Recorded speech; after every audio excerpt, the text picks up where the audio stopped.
स्वागत है। आज हम खंगाल रहे हैं आर्टिफिशियल इंटेलिजेंस को, मतलब एआई, और ये कैसे हमारे काम, नौकरियों और भविष्य को बदल रहा है। जी। हमारे पास वैभव सिसिंटी और राज शामानी के बीच हुई एक बातचीत के कुछ खास हिस्से हैं जिसमें सी बदलाव पर बात हुई है। बिल्कुल। और हमारा मकसद है ये समझना कि एआई प्रोफेशनल दुनिया में असल में क्या हलचल मचा रहा है, कौन से नए स्किल्स जरूरी हो रहे हैं। हाँ, और कैसे लोग और कंपनियां मतलब बिजनेस इस लहर पर सवार हो सकते हैं। सही। और ये सिर्फ बड़ी टेक कंपनियों का खेल नहीं है ना, छोटे व्यवसायों और अकेले काम करने वालों के लिए भी इसमें काफी मौके छिपे हैं। तो चलिए शुरू करते हैं फिर।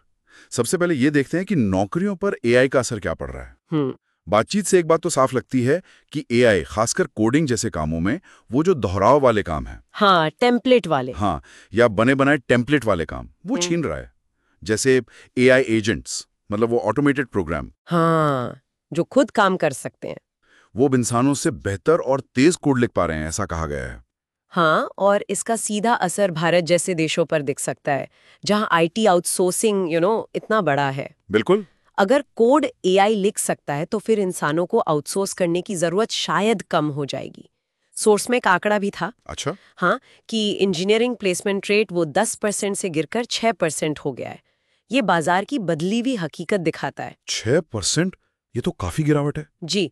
और मार्क जुकरबर्ग का भी जिक्र था कि मेटा में जो मिड लेवल इंजीनियर हैं, उनका काम शायद एआई कर लेगा। तो इसका मतलब ये हुआ कि सॉफ्टवेयर बनाने का जो कैसे वाला हिस्सा है, वो एआई संभाल रहा है।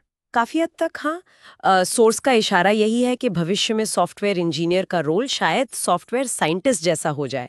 Software scientist? हाँ, मतलब फोकस रिसर्च पर हो, नई प्रॉब्लम खोजने पर हो, न कि सिर्फ कोड लिखने पर। यानी क्या बनाना है और क्यों बनाना है, ये ज्यादा कीमती हो जाएगा। और ये सिर्फ आईटी तक ही नहीं है, सही कहा। सेल्स और मार्केटिंग का भी जिक्र था उस बातचीत में। बिल्कुल। बातचीत में जेरी नाम के एक एआई सेल्स एजेंट का उदाहरण था।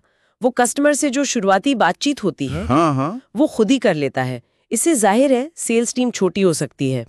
इसी तरह मार्केटिंग में भी एआई काम ऑटोमेट कर रहा है, टीमों को ज्यादा एफिशिएंट बना रहा है। लेकिन एक अच्छी बात भी है। क्या? सोर्स कहता है कि जो मौलिक सोचने वाले लोग हैं, क्रिएटिव लोग, वो इस माहौल में और ज्यादा कामयाब होंगे, उनकी वैल्यू बढ़ेगी। अच्छा, ये दिलचस्प है। तो फिर इस नए माहौल में कामयाब होने के लिए किस तरह की स्किल चाहिए?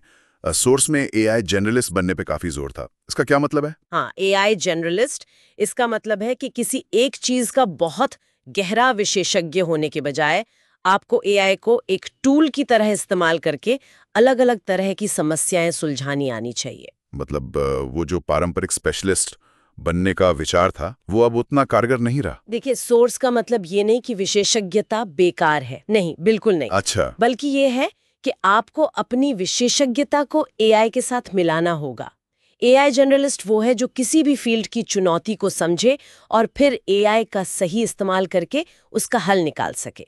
बातचीत में इसे सीखने का एक क्या कहते हैं 5 लेवल का रोड मैप भी दिया गया था। हाँ। कैसे? संक्षेप में लेवल 0 है अलग अलग एआई टूल्स को आजमाना, जैसे chat GPT, Gemini, mid journey वगैरह, बस ये समझने के लिए कि एआई क्या क्या कर सकता है। ठीक है, मतलब एक्सप्लोर करना।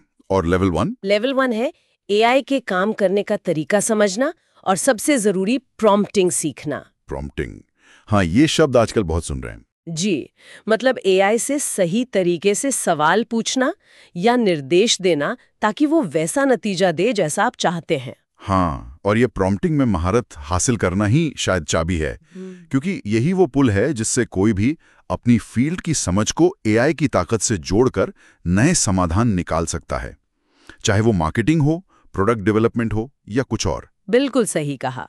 और एआई सिर्फ नौकरियों पर असर नहीं डाल रहा है, ये नए बिजनेस अवसर भी बना रहा है, खासकर छोटे व्यवसायों और सोलप्रेन्योर्स के लिए। सोलप्रेन्योर्स मतलब जो अकेले काम करते हैं? हाँ, अकेले काम करने वाले उद्यमी।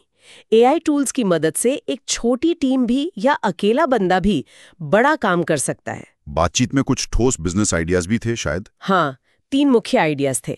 पहला, ऑटोमेशन एजेंसी शुरू करना, जो छोटे मध्यम व्यवसायों को उनके काम में एआई अपनाने में मदद करे। जरूरत तो होगी इसकी। कंपनियों के लिए कस्टम एआई सॉल्यूशन बनाए, जैसे किसी के लिए पर्सनल हैबिट ट्रैकर ऐप या कोई खास मार्केटिंग टूल। Vibe coding? दिलचस्प नाम है। और तीसरा था सर्विस एज अ सॉफ्टवेयर, मतलब सास। हाँ, सास। इसका मतलब है व्यवसायों के लिए खास एआई एजेंट बनाना। उदाहरण के लिए कस्टमर सपोर्ट के लिए एक वॉइस एजेंट जो ज्यादातर सवालों के जवाब खुद दे और बहुत जरूरी हो तभी कॉल इंसान को ट्रांसफर करे। इससे तो कंपनियों का काफी खर्च बच सकता है। हाँ, और ग्राहकों को भी तुरंत जवाब मिलता है, तो दोनों का फायदा। इसमें एक और दिलचस्प बात निकली थी कि एआई शायद हमें वो बड़े बड़े यूनिकॉर्न बनाने के बजाय बहुत सारे छोटे सफल माइक्रो निश बिजनेस बनाने की तरफ ले जाए। ये बहुत बहुत महत्वपूर्ण अवलोकन है ना? मतलब ऐसे बिजनेस जो किसी बहुत छोटे खास समूह की जरूरत पूरी करते हों। आसान हो गया है। शायद भविष्य में 10 छोटे सफल बिजनेस बनाना एक विशाल कंपनी बनाने से ज्यादा संभव और फायदेमंद भी हो। तो कुल मिलाकर इस पूरी चर्चा का सार यही लगता है कि एआई एक बड़ा बदलाव है, लेकिन घबराने की जरूरत नहीं है, बल्कि इसे सीखने और अपनाने में ही समझदारी है। बिल्कुल। वो एआई जर्नलिस्ट बनने का लक्ष्य रखना और जो टूल्स उपलब्ध हैं उनका फायदा उठाना, यही आगे बढ़ने का रास्ता हो सकता है। एकदम सही। और अंत में सोचने के लिए एक विचार ये है, एआई शायद सिर्फ हमारे काम करने का तरीका ही नहीं बदल रहा है, बल्कि बिजनेस बनाने और सफलता को हम कैसे देखते हैं उस पूरी सोच को भी बदल सकता है। क्या भविष्य में कामयाबी का मतलब एक विशाल कंपनी खड़ी करना ही होगा, या फिर कई छोटे केंद्रित एआई संचालित उद्यमों का एक सफल पोर्टफोलियो बनाना? ये सवाल सोचने लायक है। बिल्कुल, ये सोचने वाली बात है। इस जानकारीपूर्ण चर्चा के लिए धन्यवाद।